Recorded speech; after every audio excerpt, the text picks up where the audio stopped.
there have been many exhibitions about Lee Miller, the fantastic American photographer.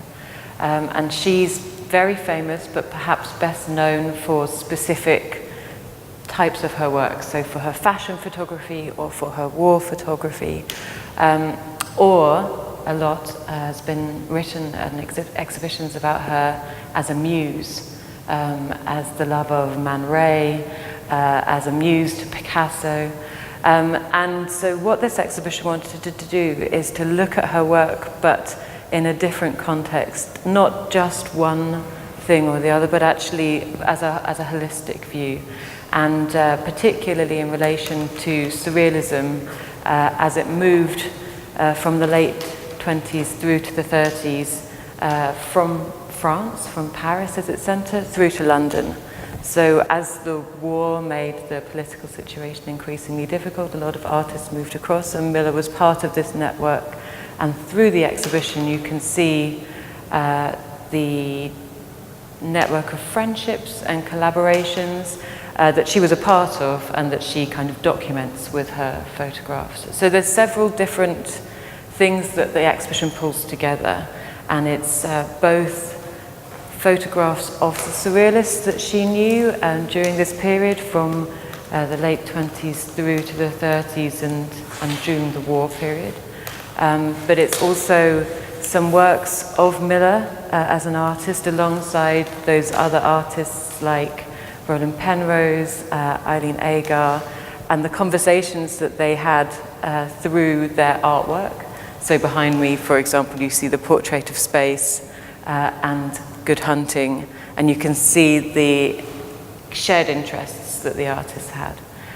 But also Miller's work as an artist as well, because it was in London that she started showing her work, exhibiting alongside many of these artists. And there is a special section of the exhibition about an exhibition called Surrealism Today that was in London in 1940. And we have some of the photographs that Miller chose to exhibit there alongside paintings by Penrose, Yves Tanguy, Max Ernst, Leonora Carrington. So there's a lot of different artists' work in the exhibition, and there's lots of pictures of the different artists as well. So you get a complete sense of the network of friends, the conversations, and the inspirations they got from each other. Really exciting to work with the curators at the Miró Foundation in bringing together these different ideas and having a fresh look at the exhibition, which was originally at the Hepworth Wakefield, a museum in the north of England that is very similar to the Foundation Miró, because it also has at its heart the legacy of a great modern sculptor and artist, Barbara Hepworth.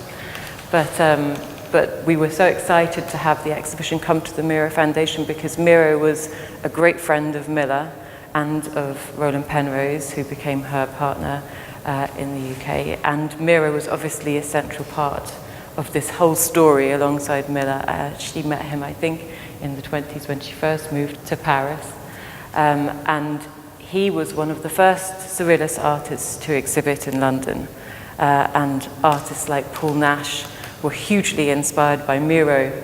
He was kind of the first artist that these British artists saw in London. So it's great to bring the exhibition to his home here.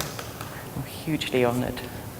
So the exhibition begins by looking at Miller as a photographer in the late 20s when she came to Paris and met Man Ray and became part of the surrealist circle.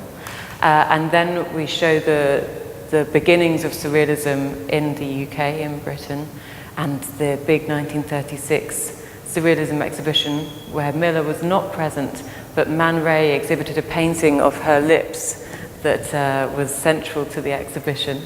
And then you move through to the late 30s where you can see these conversations with all the surrealist artists like Agar and Carrington and Ernst and Miller coming to the fore. And then the exhibition, as I mentioned, is Surrealism Today.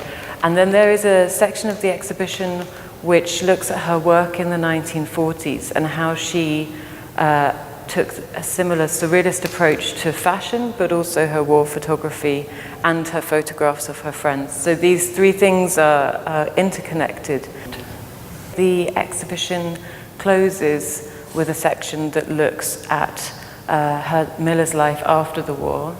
They moved out of London to Farley Farm, and that was where they sort of created a surrealist community where they invited their friends and artists, people like Miró, Max Ernst, Henry Moore, would come to this very quiet rural countryside.